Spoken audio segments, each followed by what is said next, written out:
And thank you for being here in the Situation Room this morning.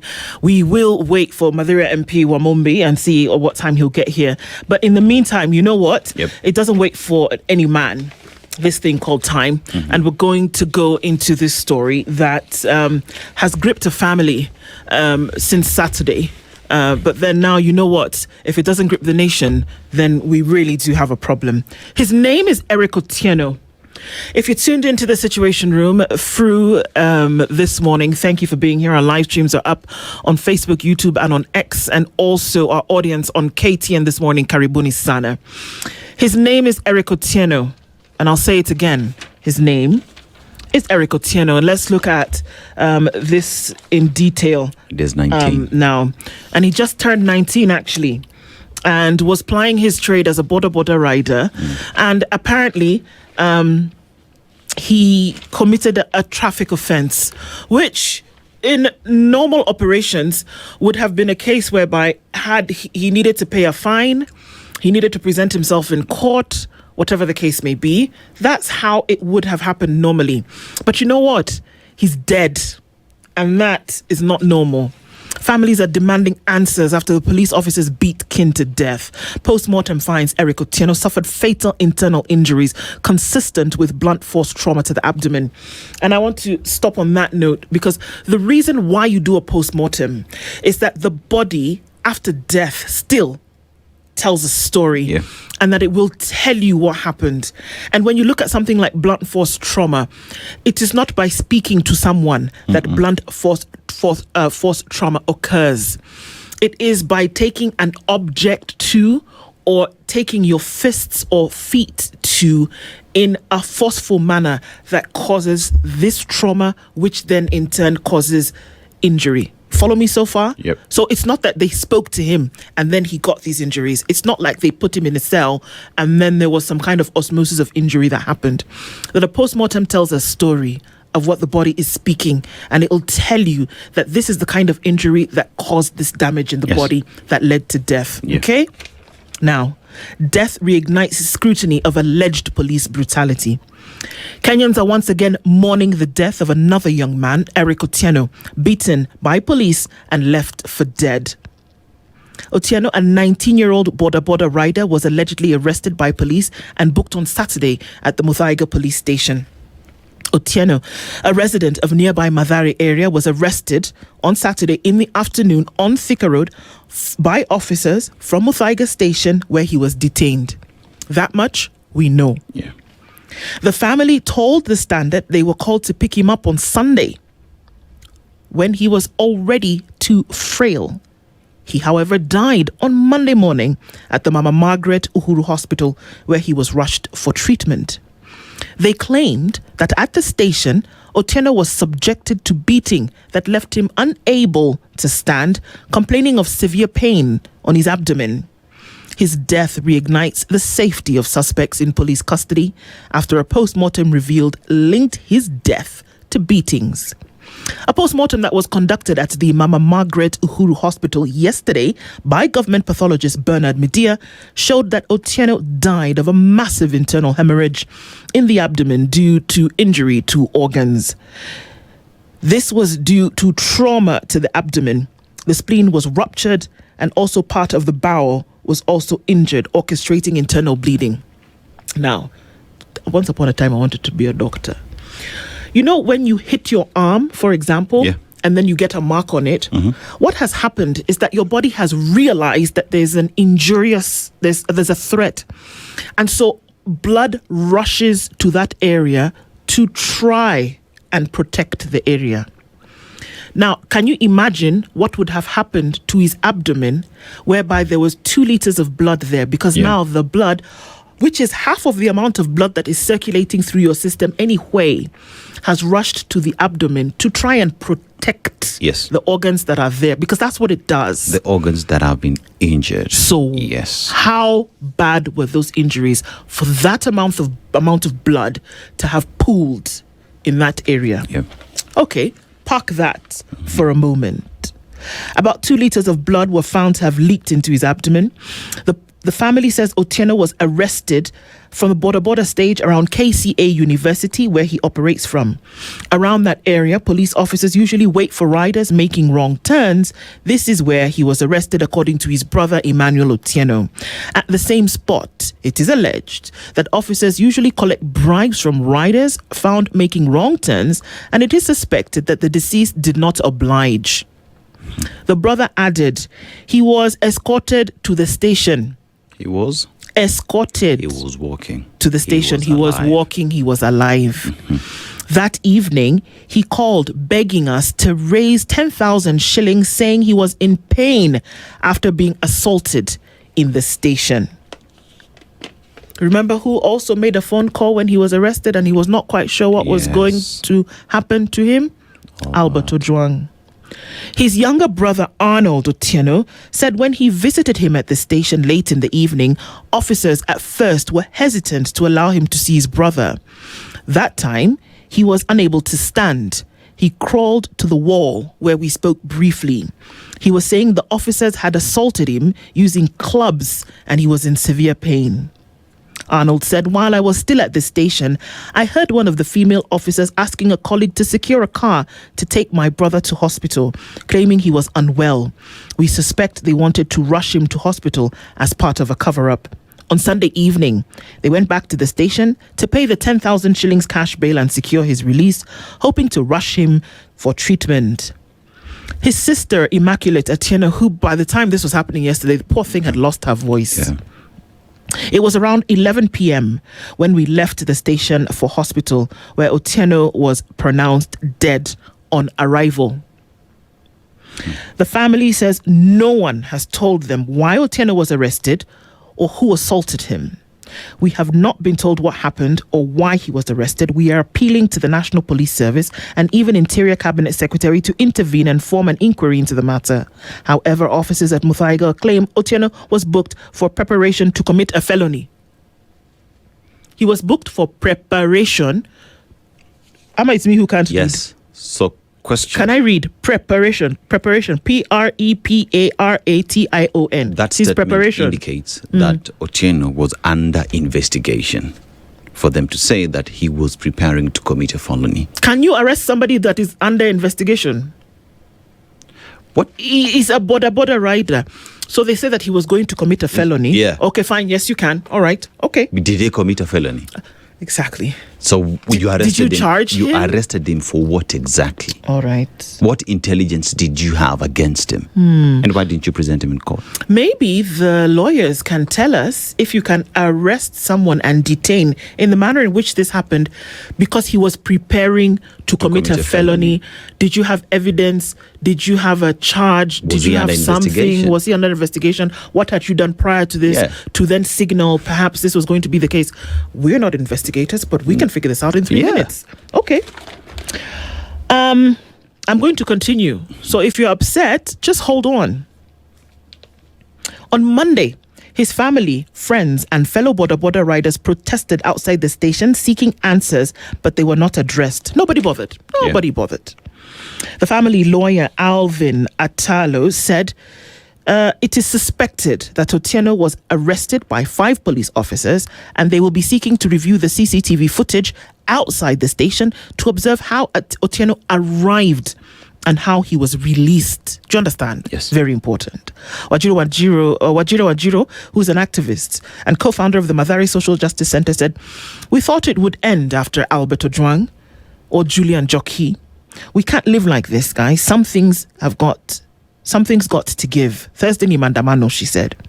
Vocal Africa said on X, and of course we see there that Khalid is in that picture, and he said, "The family of Erick Otieno is mourning the untimely loss of their son. This horrific incident bears the painful hallmark of systemic police brutality and mirrors past tragedies like that of Albert Ojwang. The Vocal Africa family stands firmly with the family in demanding immediate accountability and a thorough, transparent investigation." And this was Hussein Khalid also condemning the incident and called for accountability. Okay, that's what we know so far. But the thing that we do know is that this young man is dead. and that the injuries that this is, it's called a postmortem.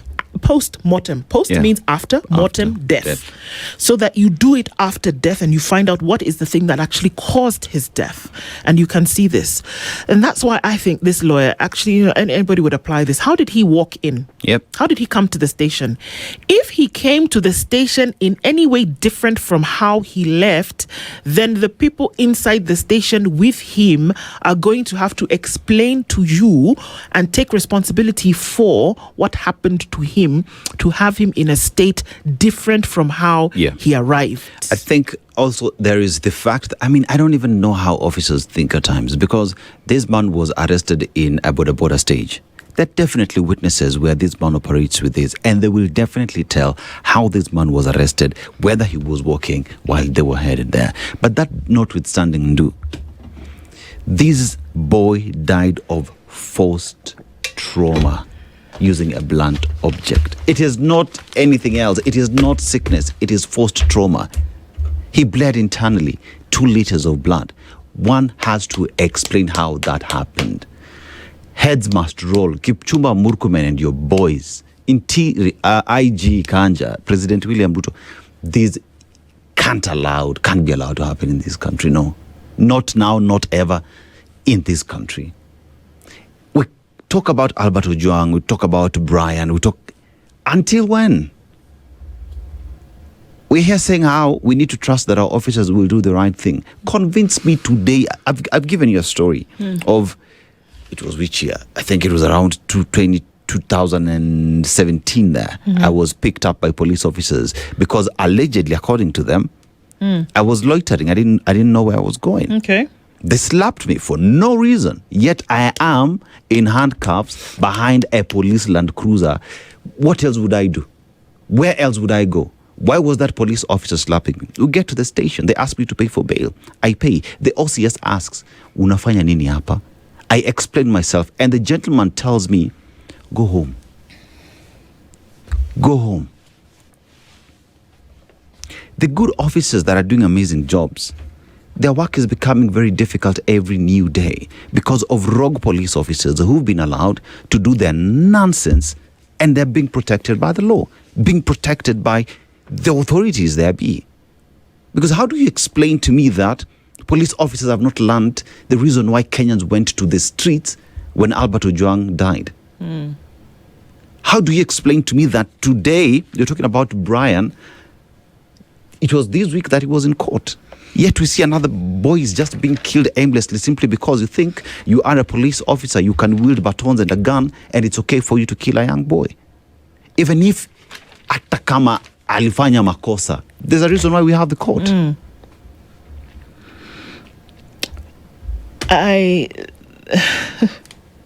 There's a body that's responsible for checking the police. It's IPOA. Man, don't go there. And I have to go there. Sorry. That this thing happened in the presence of police officers. It's believed to have happened in the presence of 5 police officers.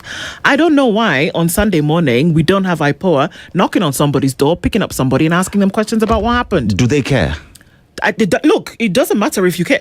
How many times have you heard a lawyer tell you that they're defending somebody, and then they will ask, do you believe that your client did it or not? What do they tell you? It's not whether I believe my client did it or not, but am I going to then be able to defend them according to the law? That's what matters. In this case, it doesn't matter whether IPOA cares or not. It doesn't matter. Here's the thing. The point is that you have a job to do. That it doesn't matter whether you care that people, whether 16 or 17 people have died, you have a job to do. I don't care if you show up emotionless. I don't care if you show up crying or if you show up smiling. You have a job to do. You are to oversight the police in all their actions. Will come to tell you we are investigating, just like they're investigating every other thing. The reason why I ask whether they care is because it does not have to wait for the media to raise these things for IPOA to pick them up. They know their job. They know their responsibility and do. They are paid by the taxpayers for them to do exactly what it is you're saying. I say they do not give a damn on what happens within the police. Why? Because they will also tell you, we don't have money to conduct investigations. They know what it is they're supposed to do. They just choose not to do it. And until we start calling it as it is. Until that time when we start saying IPOA is not helping Mwananchi in any way. IPOA is a useless body because Kenyans are being killed every day and they're silent. Fine, they're investigating. Until 10 years later is when we get justice. Oh, we don't even know if they're investigating. All right, they're investigating. Yeah, we don't because so far, we've not had anything from IPOA. We're being told that the matter is under investigation. So who is investigating it? The police who killed this boy are investigating themselves, and we hope that we'll get justice. If that is the case, then let us go back to what happened to Albert Ojwang. Who played the role in cleaning up the mess? In destroying the scene of crime. Well, we saw the pictures. In destroying even the exhibit. That it's unfortunate that we look at Albert as an exhibit that needed to give justice. We are being told that female police officer was calling for a vehicle to take this boy to hospital. That means Ndu. They knew that this boy was not okay. They knew. Even by the time the family was coming the following day to pick this boy, to take him to hospital, they already knew that this boy wasn't feeling well. Now here we are being told that it's being investigated. If IPOA has not spoken, that means it's the internal unit of police officers who are investigating this matter.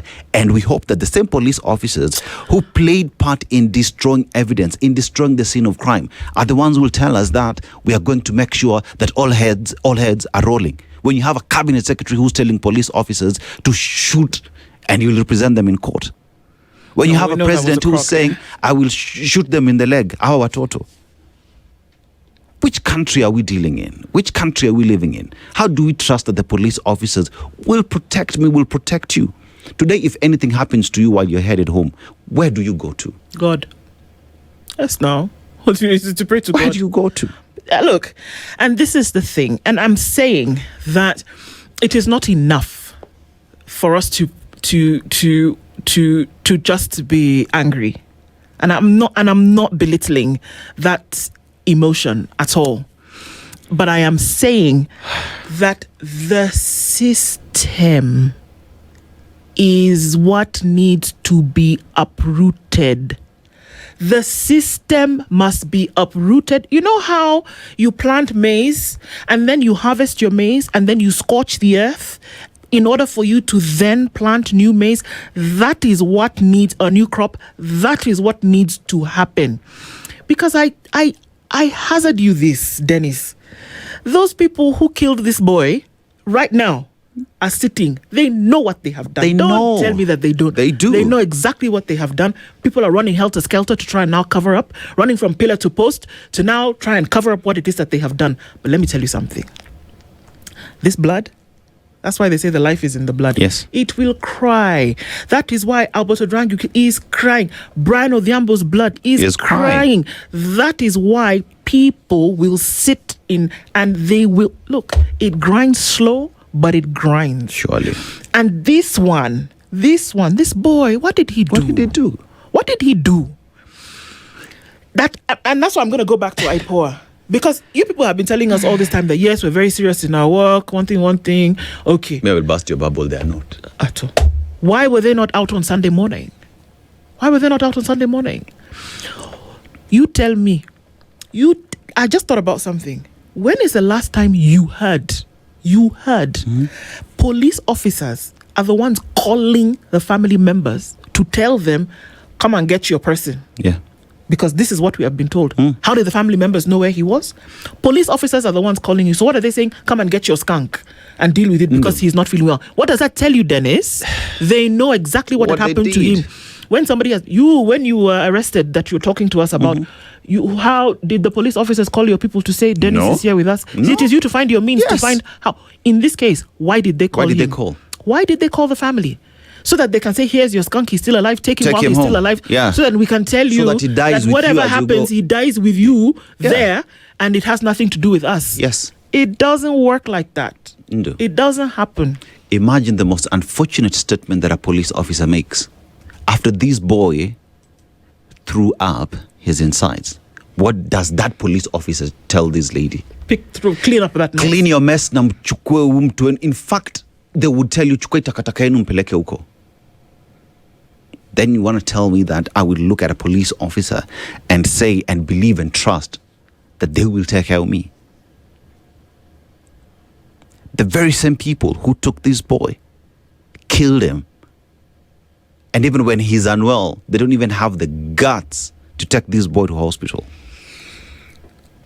So you call the family so that this boy dies in the hands of the family, so that blame then moves. Tuliwapatia huyu kijana akiwa hai. Alikufa kwa mikono yenu. How do you then blame us for what happened to that boy? That's exactly, you talk about covering. That is cover up right there.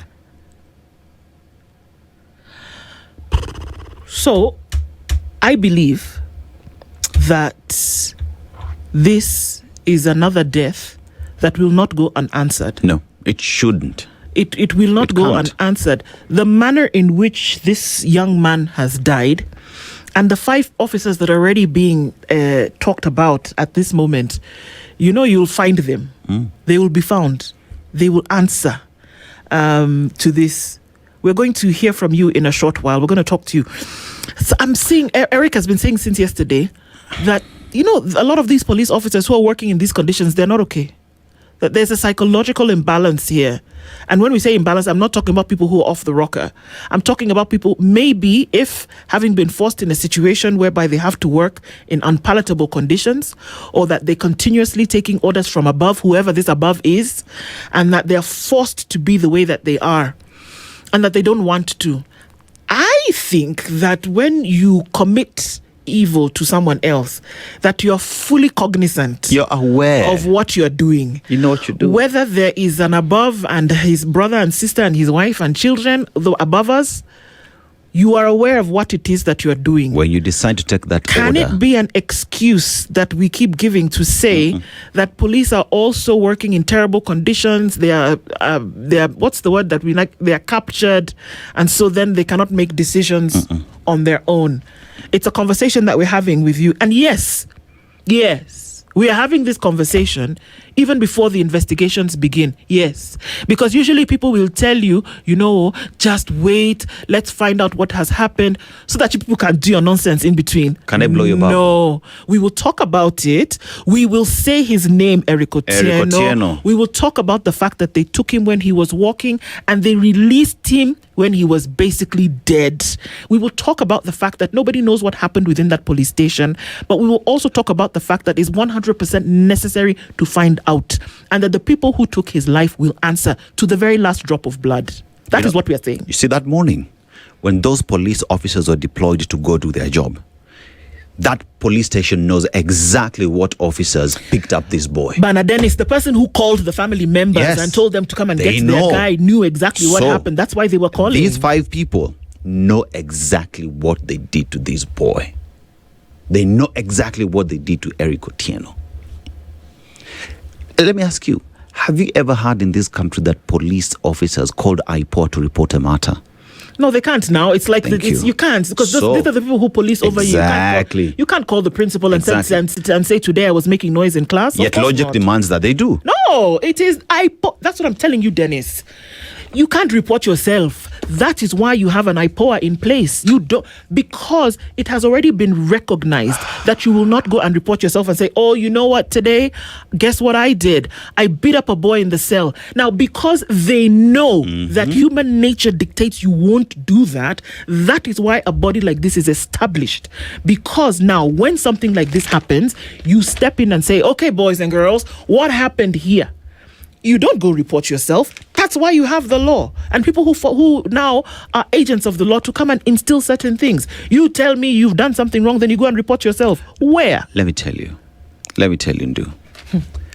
IPOA will appear today with IG and DIG and give a statement that they are investigating. By the way, Morris has made a very good point. Morris has said they should stop with this business of people in difficult conditions. Very many Kenyans are living in squalor. Very many Kenyans are living in very, very difficult conditions. Do you see people wielding machetes in the middle of the street and saying, I'm going to kill because I'm going through a hard time? Stop it, Bwana. Hey, come on. Can we be talking about something else? I'm just incensed. Tell you what. Okay. The police officers are living in deplorable conditions. So many other Kenyans. And they're captured. And they're not killing each other. Right? There is another issue that many have said that we need to go back to recruitment. I will tell you what, getting yourself to be a recruit and a police, you go through rigorous exercise that one ends up there. The training, 9 months, even if it's 1 year that they go through, by the time one is graduating, you've gone through the process and it has been determined that you are fit enough to be a police officer. So this thing we're being told that, Suji, what happened where? No. My dear, Individuals. sorry. Let me just I beg you, just pardon me. That they go through training and you're fit enough to become a police officer. Is it not the same Kiganjo where people were going and people were receiving money? Is it not the same one where people were receiving money to take their candidates to enter into the system training? So tell me if all of them who system. Here's what I'm talking. Okay. Here's what I'm saying. By the time one is graduating as an officer, you've gone through the training. And based off that training, it's been determined that then you can go and serve the people. We'll talk about the corruption that does exist, where we see all manner of people end up there. But by the time you're coming back and you're being given an order to kill someone, you make a conscious decision simply because you've not been given a bribe of 10,000 shillings you decide to kill. That is a personal decision because over time it has been inculcated in the system. So then one asks the question, where we have a body called IPOA that is supposed to speak and is not speaking, where we have an internal audit mechanism within the police officers that is not working, where do we as Wananchi go? Because here's the thing. It was Albert Ojwang. It was Rex Masai. It was Brian. It is Eric today. Tomorrow it will be you and I. Until when will this continue happening? Because let's face it, I will be stupid to think that the intelligence of this country does not know what exactly happened. I would be super stupid to think that the president does not know this happened. I will be extremely stupid to think that Kipchumba Murkomen does not know that this happened. Yesterday, they were meeting with chiefs. What is the role of chiefs? What is the role of that chief in Mathare? So here we are now saying we want to work with the chiefs to provide. Which security are you talking about? Hey. Me. I don't. Which security are you talking about? One of the books that I'm reading talks about the psychology of brutality, and I'd made mention of it earlier, where it talks about the difficulty. That it's rather the threshold of difficulty that has to be met by one human being to take the life of another, right? Like now, if you're working around things like strangling and you work around things like knifing and things like that, the amount of force, right, that needs to be leveled against another human being in order to be injurious enough to cause harm that leads to death is not funny. True. That something has to be deviant and I'm not talking about a fight. I'm not talking about two boys going at it over a thing and then they finish and then they're done. I'm talking about the one that will bring harm sufficient enough to cause internal injury that leads to death. That for you to keep going. The people who are trained in torture are trained in this thing. And they've actually, in that book that I'm reading, I'll bring it for you. In that book that I'm reading, even those who are going through elements of interrogation have admitted after they have finished their service that it takes you to be off. It takes you to be off somewhat to then stick to it, whereby you are torturing this person until they tell you what it is that you want to know. Do you understand what I'm saying? Yep. But by the time it is okay for you to do that, you are not okay. And where am I going with this? If what is happening in Kiganjo that you're talking about is actually happening, then you know what? The system would have also told you whether these people would be able to lose it in a situation, if it was proper, in a certain situation, or if they had reached a threshold of selfishness, if they had reached a threshold of greed, or they had reached a threshold of brutality, you don't want that person. And for all of you to be able to coalesce, even if it is one person, to use a club on another human being for something which in books is regarded as petty, then we have to question the system. And I am not going to stick onto individuals. I am going to keep asking that there be a question of the system. If you do not interrogate and audit the system that then regurgitates these people who kill a young man, I'm not even talking about Erick, who kill a young man in April 2025. If you're not asking those questions, you are not serious about nationhood. You're not.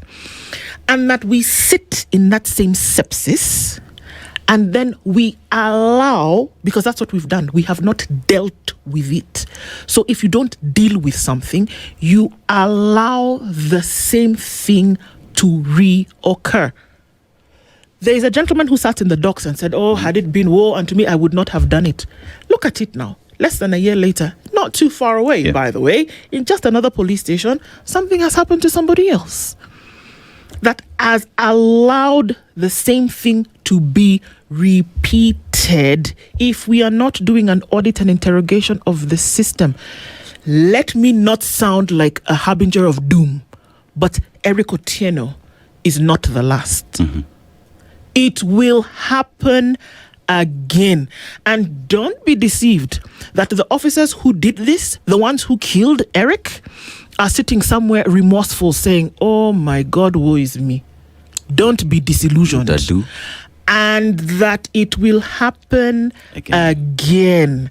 That is why we need to have the conversation. I'm telling you, whether IPOA stands up today, which they probably will give a presser sometime today, whether they start to investigate, whether somebody goes to court, whether they deal with the cosmetic top layer of all of this, if you don't cut out the cancer, it will happen again. That is what should incense you. If it doesn't, we have a bigger problem than Erick's death. One asks the question, Ndu. Over time, we've been told that individuals, including Imlu yesterday, that they've gone back and looked at the curriculum that the police officers use, that everything is up to good standard. What happens after that curriculum has been injected to individuals who then are headed by their seniors? Is the problem in the leadership of the police officers? Is it this curriculum that they are given? Or is it an individual who chooses just not to do what is right? I will never take away the responsibility from an individual. Remember yesterday we talked with Imlu, and Imlu told us about individual responsibility and command responsibility. I believe that the two work together. But you know what? Mm-hmm. In the instance where you are taking an iron post, club, whatever the case may be, and you are inflicting injury on another human being, in that room, it is you and your head, if it is working correctly, making the decision. You can tell me that it's disciplined and that they don't do what menene without the head, and the head must be there, the ones who have given the order, whatever. You can say no. If we don't deal with values, if we don't deal with systems, we are courting disaster. In fact, you know what we've done? We've taken disaster out on a date. We've bought it a drink. All we're waiting to do is hit a home run. That's what we're doing. So don't be surprised at what will happen now when it's coordinated across all fronts. This may be an isolated case in a police office, in a police station, and you think, maybe they got too angry. Maybe they dealt a blow, one too many. And you think it is not a symptom of something else? Hey, Jama. You know, you look at what that officer is called, Muhwana, the guy from Central. What he said, that we were told to discipline this boy, but the people that you gave the order went overboard. That's my point. You get? You see? You go to this story and 10,000 bob has not been paid. So you resort to beating this boy. But Ndu, remember, every other time there is a demonstration in this country, what are you treated to? Clubs and batons. Who's wielding them? The police.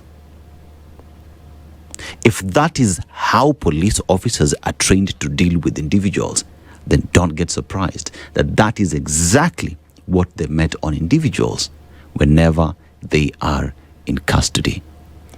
And this nonsense of police officers live in deplorable conditions and whatever has to stop, because it is not reason enough. It is not any reason to give anyone the right to wield weapon and to kill an innocent boy simply because they did not have 10,000 bob.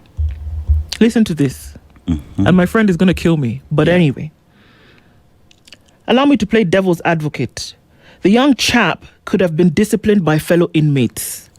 If cops had been known to lend their guns to criminals, they could have lent their batons to inmates. As just like you said, Mukwana admitted that this is what they did. What they didn't expect was that for it to go overboard. Yes. This is more than likely the official story that the police will use. He was beaten by fellow inmates, and we don't know how. Second theory, the young man in question could have been preparing to commit a crime, which interestingly enough, the police have already told us that they were investigating preparation to commit a felony. Okay, charge him in court then. Bring him before court, arrest him and keep him safe, because guess what? You have a duty of care to keep your inmates safe. So this business of telling me that maybe other inmates are the ones who beat him up, whether they were under instruction or otherwise, you have a duty of care to keep the man safe in the police cell while you're waiting to charge him in a court of law on a business day, which is Monday. Yeah. It's your responsibility. So if something happened to him, guess what? Still on you, my friend. Now, he might have been involved in a crime in the past under the watchful eye or the behest of cops. Maybe he played them on one such previous blind eye incident and he didn't cut them in. Where's my money is the question that they're being asked. You still have a duty of care. If you arrested him in good health, he should be brought to court in good health. Come on. Simple.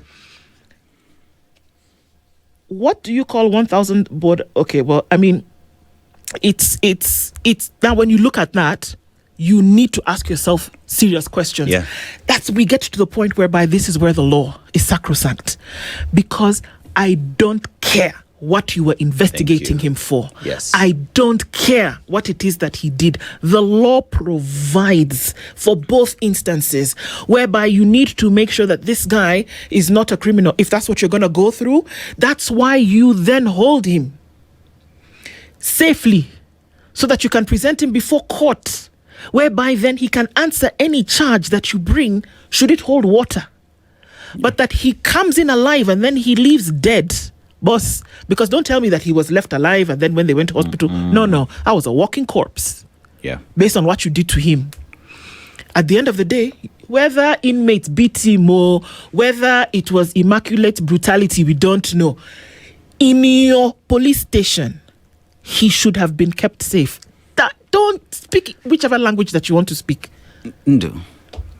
We're colleagues here. Enough times, you would see a different colleague doing something wrong and you would reprimand them and tell them, hey, what you're doing is wrong. Please rectify. I ask the question, police officers among your peers, do you correct each other or tell someone they're doing something wrong? Because if that as well does not exist among the police officers, then we need to ask ourselves, what kind of people do we have as police officers? Because the first person when you are beating up someone using a baton to stop you is your mate. Someone has to do the right thing in that space. What kind of people do we have in these police stations? How is it possible that 5 people, none of them would stand to just say, no, what you're doing is wrong? Come on. I'm just asking. No, you're right. Because asking. Nobody's going to do that. In that moment, it's your skunk over there. Okay, so you be sitting in your office and writing something and you say, oh, wanachapa mtu huko nyuma, ni sawa wacha tu waendelee ndio wamalize tuendelee na kazi ingine. That's exactly what happened. Then you also want to tell me, don't paint all the police with a bad brush. I am the number one advocate of saying not everyone is like that. Mimi Ndu, number one advocate. However, you know what? The KWS officers who picked up Brian Odhiambo at Lake Nakuru, those ones. Yes. Bad apples. The officers in Central Police Station who were there when Albert Ojwang died were in the cell, those ones. The ones in Meru, Embu. Kenjokoma brothers. Exactly, who were inside the police vehicle, those ones. The ones who killed Brian, the mask hawker in the city, Those ones. The ones who beat up this boy in Muthaiga on Saturday, those ones.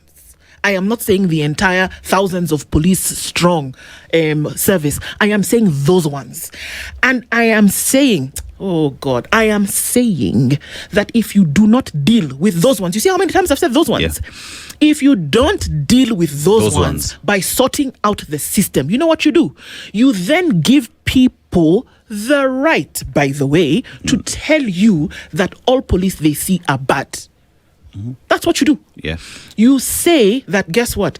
Dennis Aseto, who is walking in the city minding his own business and then gets arrested, is thinking, oh my God, I may actually not come home today. You know why? Because you didn't deal with the issue. You're not dealing with those ones. One bad apple spoils the bunch, sour. So then do you leave the apple there to continue spoiling the bunch? Or do you remove it? I keep saying that surgeons don't court cancer. They don't say, hi, cancer. How are you doing? How about you don't give us a hard time today? You cut it out. Can you just sit in the corner over there and don't disturb the rest of these healthy cells? And let's see how we can live together and hope that you will not do anything injurious to us. Hell no, you cut it out. We're dealing with a systemic issue here. And am I mad? Yes. And if you are not, that is why we still have the problem. Because if the blood of one young man continues to flow in death and we don't see that there is a problem, that is why you have an issue with who you put into positions of leadership, who will insist that a system works.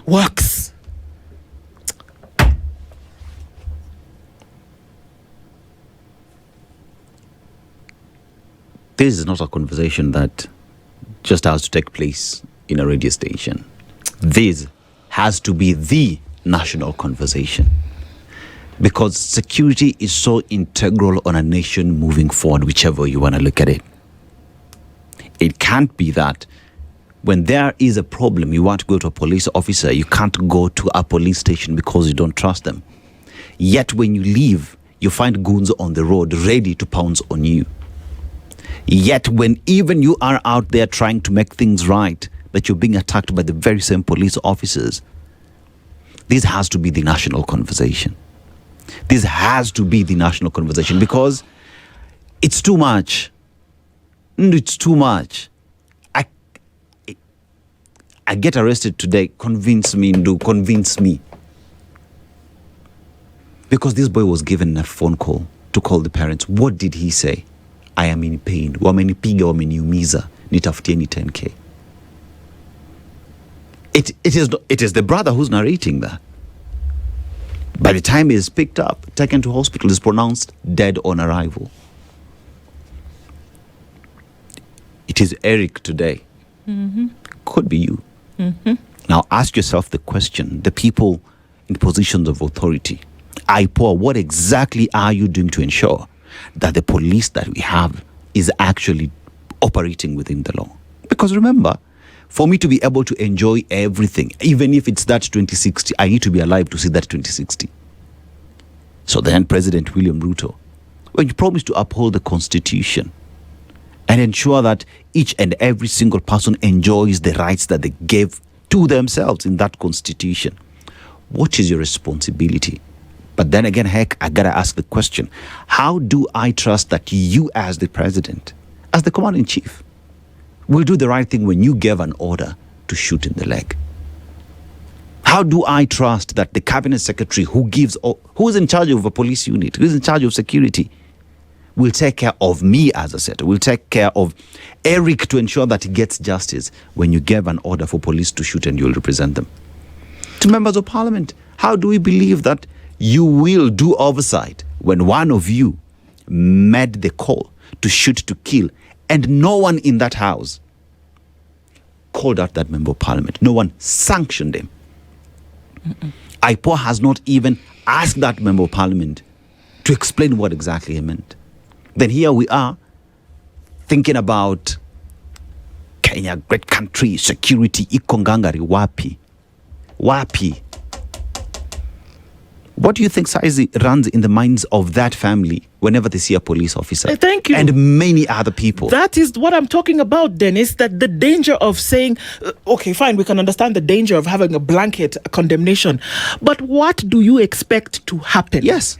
If you don't deal with those ones? And I'm going to insist on those ones who put the two brothers in the back of a vehicle, 6 officers, and dealt with them until what we are being told about what happened to their bodies in the back of that police pickup until they died. Both of them died. You want to tell me that they were just riding along? How come the other people who were sitting behind didn't also die? Those ones, the KWS officers who picked up Brian Odhiambo, by all witness accounts, it is those ones. The ones who, whether they gave the order, whether they were there, whether they landed the blow to Albert Ojwang, those ones. The 5 police officers who are already being alleged to have done something about this, those ones. The one who shot the mask seller in the city, Brian, those ones. Yeah. The one who shot Rex Masai, who aimed, fired, took the shot, that one. Those ones, those are the ones that we're talking about. That if you don't deal with those ones, that is why we all will say that the entire police service is brutal. Dented. And is dented.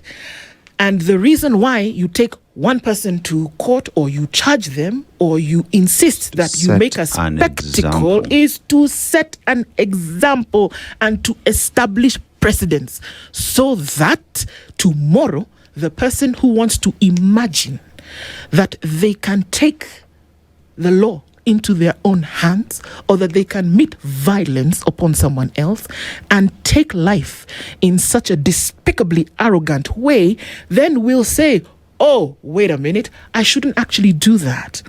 Yesterday we were told that they are subservient to the Constitution. Well, we are saying that you actually should be.